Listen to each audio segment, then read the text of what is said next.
beautiful people. It's a beautiful Tuesday here in Bermuda. It's a little overcast, but nevertheless, today we're talking about facing your first.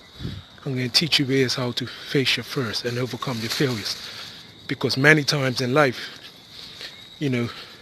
failure is seen as a sign of defeat. And I like to say this: when you're learning in the midst of failure, it's not defeat.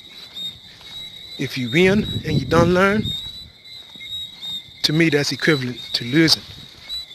Because when you move forward, you're not going to know what to use and what to analyze or what you did that helped you to win.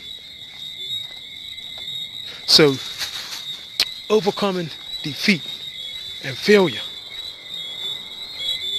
and balancing that fear of failure, or for some of us or some of you that do not fear failure, but for those of you that fear the failure, what it's about doing is facing the thing you fear most. And how do you do that? That's what you might ask. How do I go about facing the thing that I'm afraid of? Why would I want to do that? And I'm not talking about in the context of the term of like going and stand in front of a bus or jump off a high cliff, jumping into water, testing your nerve or nothing like that. But a lot of times, like what I'm talking about now specifically is your goals. You haven't taken that leap because you're afraid of what could go wrong. But this is what you got to realize, and this can help you drastically. Things are going to go wrong no matter if you try or not. Just remember that. Things are going to go wrong no matter if you try or not. No matter how much experience you have or how much experience you do not have, things are going to go wrong. So that's the first thing you got to understand when it comes to overcoming fear and facing your fear. Right? Nobody that you see that is great ever achieved anything without defeat. Oprah Winfrey, she went through her thing. Michael Jordan, he was told he wasn't good enough in high school. Okay? Steve Jobs, he was fired from Apple, the company that he founded. He had to overcome that. He didn't sit back in defeat. He moved on. So, in life as humans, we have a tendency to allow our fears to consume us, allow our fears to overcome us.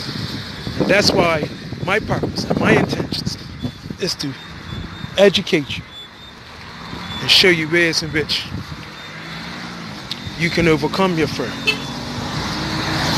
You do not have to be a prisoner of your fear.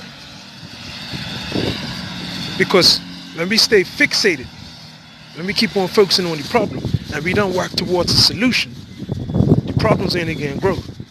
And it's just like in the body. When you got a scar or a sore or something and it don't get no treatment, it's going to spread. It's going to be contagious.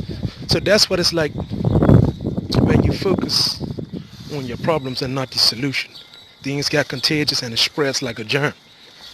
So if you don't want things to get contagious and spread like a germ, take time to analyze and go right on, face the problem one time. Whatever it is that needs diagnosing, diagnose it, prepare it so the healing process can start. That's one thing you got to realize about failure. The longer you let it linger, the fear linger, while you not making that attempt to make them changes, the longer you're going to be held hostage, you're going to be a prisoner. So if you want to be free, you don't want to be held hostage. What you want to do is attack your goal, attack the problem. And what I mean by attack the problem, you analyze it, assess it, critique it before you make your next move. Analyze, assess, critique it. That's what you do. That's my definition of it. Okay? We must not become prisoners of fear. You have the power and control over your fear and what you fear and what enters your mind. The universe provides you with everything you would ever need. So you're never without. You're never alone. The universe is with you. Your shadow is with you. Okay? I want you to have a blessed day. I love you.